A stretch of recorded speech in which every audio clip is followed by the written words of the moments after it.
Hello दोस्तों, नमस्कार। स्वागत है आप सभी का आपके अपने YouTube चैनल पे। मैं आपकी होस्ट डॉक्टर सीमा तिवारी एक बार फिर लेके आ गई हूँ बहुत ही महत्वपूर्ण वीडियो। और हमेशा की तरह सिर्फ और सिर्फ मोस्ट इंपॉर्टेंट क्वेश्चंस को हिंदी एंड इंग्लिश दोनों ही लैंग्वेजेस में आपके लिए हम इस वीडियो में लेके आ गए हैं। तो वीडियो बहुत ही हेल्पफुल है आगामी सभी प्रतियोगी परीक्षाओं के लिए। पूरा लास्ट तक देखें और इस क्वेश्चन पेपर को हमारे साथ सॉल्व करते चले।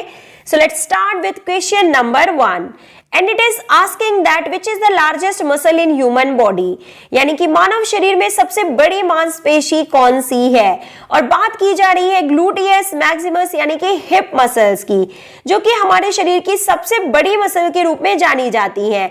और दोस्तों, अगर क्वेश्चन में पूछा जाता है कि which one of the following are the longest muscle in human body, यानी कि हमारे शरीर की सबसे बड़ी मसल, लंबी मसल की बात की जाए अगर लॉन्गेस्ट मसल, तो सही आंसर क्या होगा? सार्टोरियस। तो don't be confuse, make your concept clear. Let's move to next question which is not a part of circulatory system.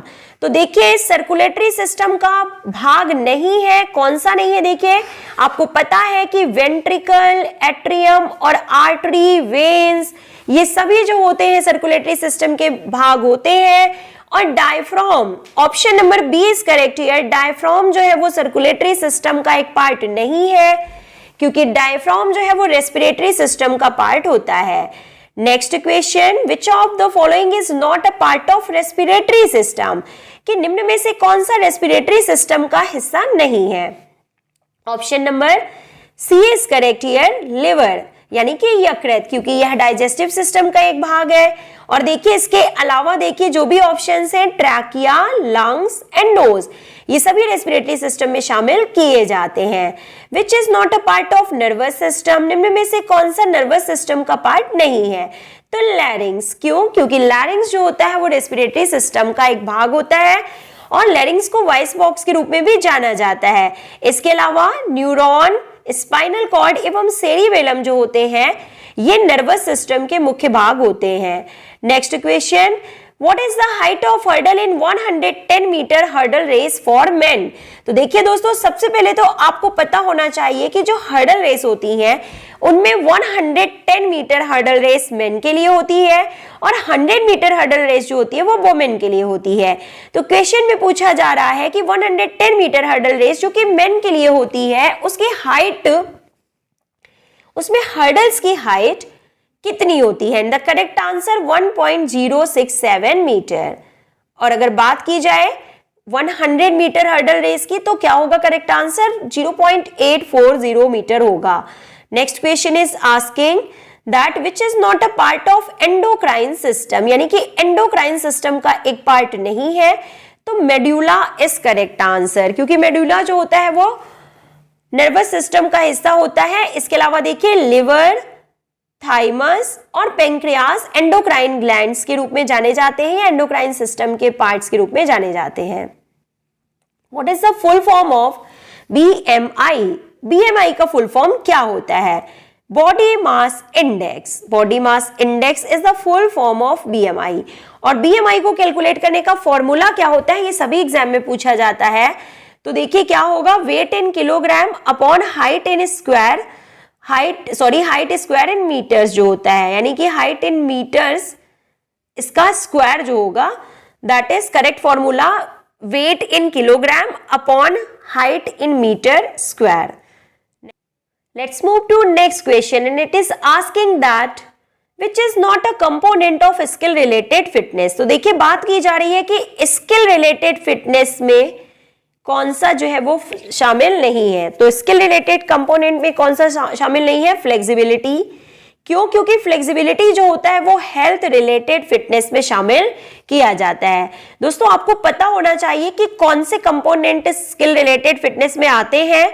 तो देखिए कौन कौन से आते हैं, speed, agility, reaction time, power, balance and coordination. इन सभी को स्किल रिलेटेड फिटनेस कंपोनेंट के रूप में जाना जाता है। और अगर हम बात करें कि हेल्थ रिलेटेड फिटनेस कंपोनेंट कौन से होते हैं, तो फ्लेक्सिबिलिटी, देन आपका cardiovascular endurance, muscular strength, muscular endurance इनको शामिल किया जाता है हेल्थ रिलेटेड फिटनेस कंपोनेंट्स में। Let's move to next question, which is not a technical standard of test selection, and the correct answer utility, यानी कि utility is not a technique standard of test selection. Utility जो है वो परीक्षण चयन का तकनीकी मानक नहीं है। इसके अलावा ऑब्जेक्टिविटी, रिलायबिलिटी और वैलिडिटी, ये तीनों ही टेस्ट सिलेक्शन के स्टैंडर्ड्स के रूप में जाने जाते हैं। Next question, which is not a practical standard of test selection, कौन सा परीक्षण चयन का प्रायोगिक मानक नहीं है, and the correct answer option number D, मानक।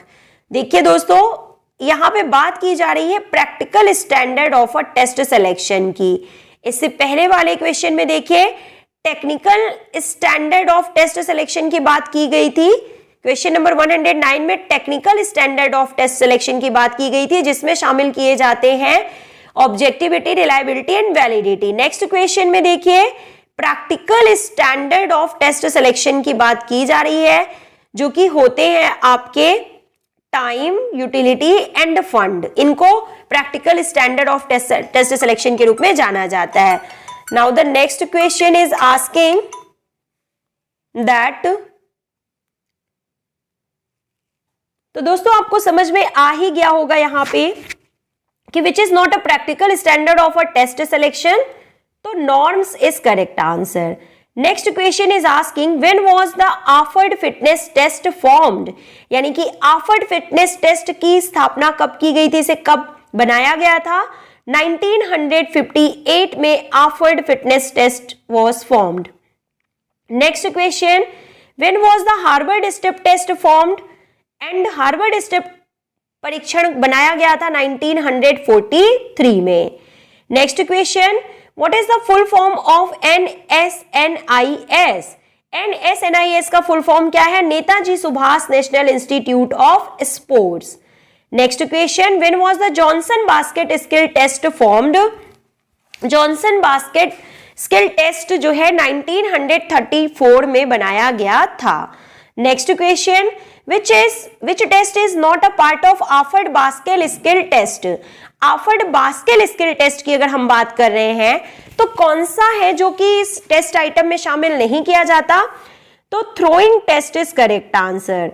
Throwing test is not a part of AAHPERD basket skill test. तो देखिए कौन से टेस्ट होते हैं जो शामिल किए जाते हैं ऑफर्ड बास्केट स्किल टेस्ट में? Shooting test, passing test and dribbling test is correct answer. Next question, which is the component of Russell Lange volleyball skill test? तो service test is correct answer. कौन सा Russell Lange volleyball कौशल परीक्षण का घटक है, यानी इसके थ्रू कौन से स्किल को मापा जाता है? तो service test is correct answer. Next question is asking how much carbohydrate is necessary for an athlete? किसी एथलीट के लिए कितने % कार्बोहाइड्रेट की आवश्यकता होती है? तो 60 to 65% is correct answer. According to Kretschmer, how many types of personality are there?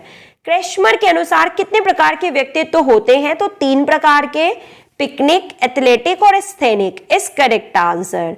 Which is not an open wound injury, यानी कि कौन सा एक खुला घाव चोट नहीं है? And the correct answer is burning, यानी कि जलना या जलन। इसके अलावा देखिए एब्रेजन, कट एंड एवल्जन जो होते हैं एक प्रकार के ओपन वुंड इंजरी में आते हैं। Next question, what is the width of stop line in javelin throw? यानी कि भाला फेंक में, जेवलिन थ्रो में स्टॉप लाइन की चौड़ाई कितनी होती है? 70 mm is correct answer. The width of stop line in javelin throw is 70 mm। Next question, what is the diameter of shot put for senior men? Senior पुरुषों के लिए shot put का diameter यानी व्यास कितना होता है? तो 110 to 130 millimeter is correct answer.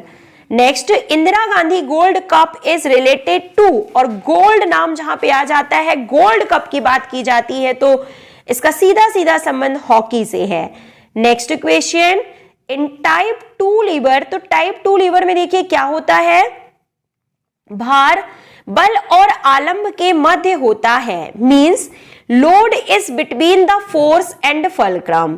Type 2 lever में लोड फोर्स और फल्क्रम के बीच में होता है। Next, what is the correct formula of work? तो work is equal to F into D, यानी कि force into distance is correct answer. Next, which is the last grand slam of the year, यानी कि साल के अंत में आयोजित किया जाने वाला यह साल का आखिरी ग्रैंड स्लैम कौन सा होता है? तो US open is correct answer. और सबसे पहले जो होता है देखिए वो कौन सा होता है? Australian open. नंबर 2 पे जो होता है वो है फ्रेंच ओपन। नंबर 3 पे जो होता है वो है विंबलडन। और नंबर 4 यानी साल का सबसे आखिरी जो ग्रैंड स्लैम है वो है US open. This is correct answer. Next, which is not a method of flexibility training, यानी कि निम्न में से कौन सी फ्लेक्सिबिलिटी ट्रेनिंग की एक मेथड नहीं है? And the correct answer isokinetic method is correct answer, यानी समगतिकी विधि जो है फ्लेक्सिबिलिटी ट्रेनिंग में शामिल नहीं की जाती। इसके अलावा ballistic method, slow stretch and hold method and post isometric methods are the method of flexibility training. This is correct answer. Now the next question is asking that coordinative ability is sum of how many types of abilities? समन्वयकारी योग्यता कितने प्रकार की योग्यताओं का योग है? तो 7 is correct answer. या कोऑर्डिनेशन एबिलिटीज कितने टाइप की होती हैं? तो 7 प्रकार की होती हैं। Which is not a technical or skill training method? कौन सी तकनीक कौशल प्रशिक्षण विधि नहीं है? तो trial method is correct answer. इसके अलावा presentation, cooperation and task methods are technical और skill training methods. Next, when were the 9th Asian games held? तो 9वें एशियाई खेल कब आयोजित हुए थे? तो 19 नवंबर से 4 दिसंबर 1982 नई दिल्ली में दूसरी बार 9th एशियन गेम का आयोजन किया गया था। और पहली बार न्यू दिल्ली यानी भारत में फर्स्ट एशियन गेम्स यानी 1951 एशियन गेम्स का आयोजन किया गया था। और दूसरी बार कब किया गया था? तो 9th एशियन गेम्स का आयोजन दूसरी बार भारत देश में किया गया था 1982 में। Next question, When was the School Games Federation of India established? तो 1954 में स्कूल गेम्स ऑफ फेडरेशन की स्थापना की गई थी। Who gave the anticipatory और practice theory of play? तो कार्ल गूस ने खेल का पूर्वाभासी अथवा अभ्यास सिद्धांत प्रतिपादित किया था। Next question is asking where is the origin of sports medicine, यानी कि खेल औषधि का उद्भव कहां हुआ है? Germany is correct answer. Next, what is the unit of force? And the correct answer is newton, बल्कि इकाई न्यूटन है। How many types of periodizations are there in sport training? तो 3 is correct answer. How many components are there in skill related physical fitness? तो 6 प्रकार के skill related physical fitness component होते हैं। Speed, agility, reaction time, balance, coordination and power, ये 6 skill related physical fitness components में आते हैं। When was the World Health Organization established? 7 अप्रैल 1948 को WHO यानी विश्व स्वास्थ्य संगठन की स्थापना की गई थी। Next, when was the Indian red cross society established? तो 1920 में भारतीय रेड क्रॉस सोसाइटी की स्थापना की गई थी। Next question, which vitamin can not be stored in our body? And the correct answer vitamin C हमारे शरीर में संग्रहण नहीं हो सकता। Next, how much part of human body is made up of water? तो 2/3 part of our body is made up of water. Next, how many calories one gets from 1 gram of protein? तो protein के 1 ग्राम से 4 calorie ऊर्जा प्राप्त 4 calorie प्राप्त होती है। साथ ही साथ कार्बोहाइड्रेट से भी, कार्बोहाइड्रेट के 1 ग्राम से 4 कैलोरी प्राप्त होती है। और जो फैट होता है उससे फैट से 7 कैलोरी प्राप्त होती है। Next, which is the ball and socket joint? कौन सा बॉल एंड सॉकेट ज्वाइंट का एग्जाम्पल है? तो shoulder joint is correct answer. और शोल्डर ज्वाइंट के अलावा आपको पता है hip joint is also an example of ball and socket joint. What is the weight of hurdle in 3000 meter steeplechase race? यानी कि 3000 मीटर स्टीपल चेज रन में जो हर्डल्स होती हैं, बाधा, उनका वजन कितना होता है? तो 80 to 100 gram is correct answer. Only few questions are left, तो वीडियो को पूरा और लास्ट तक जरूर देखें। Who won the first Rajiv Gandhi Khel Ratna award? Viswanathan Anand is correct answer. Who is the first and only sports person to win Bharat Ratna award? तो सचिन तेंदुलकर भारत रत्न प्राप्त करने वाले प्रथम और एकमात्र खिलाड़ी हैं। यानी खिलाड़ियों में आज तक सिर्फ और सिर्फ सचिन तेंदुलकर जी को ही ये पुरस्कार से सम्मानित किया गया है भारत रत्न से। Which is the biggest gland in human body? Liver is correct answer. How many ventricles are there in human heart? तो 2 वेंट्रिकल होते हैं और 2 निलय होते हैं। ऊपरी लार्ज चैम्बर्स को एट्रियम यानी कि आलिंद कहते हैं, और निचले 2 चैम्बर्स को, छोटे चैम्बर्स जो कि होते हैं, उन्हें निलय कहते हैं। Interval training is useful to develop, and the correct answer endurance. Interval training is useful to develop endurance. Harvard step test is used to measure, endurance measurement के लिए हार्वर्ड स्टेप टेस्ट का यूज किया जाता है। Now the next question, what is the length of baton exchange zone in 400 meter relay race? 30 meter is correct answer. What is the weight of men's javelin? तो men's के लिए javelin का weight 800 kilogram और women के लिए 600 ग्राम होता है। Now the next question is not on the screen. तो दोस्तों वीडियो पसंद आया हो तो वीडियो को लाइक जरूर कीजिएगा, अपने सभी स्टडीज ग्रुप में शेयर जरूर कीजिएगा। मिलते हैं नेक्स्ट वीडियो में। Till then take care, good bye.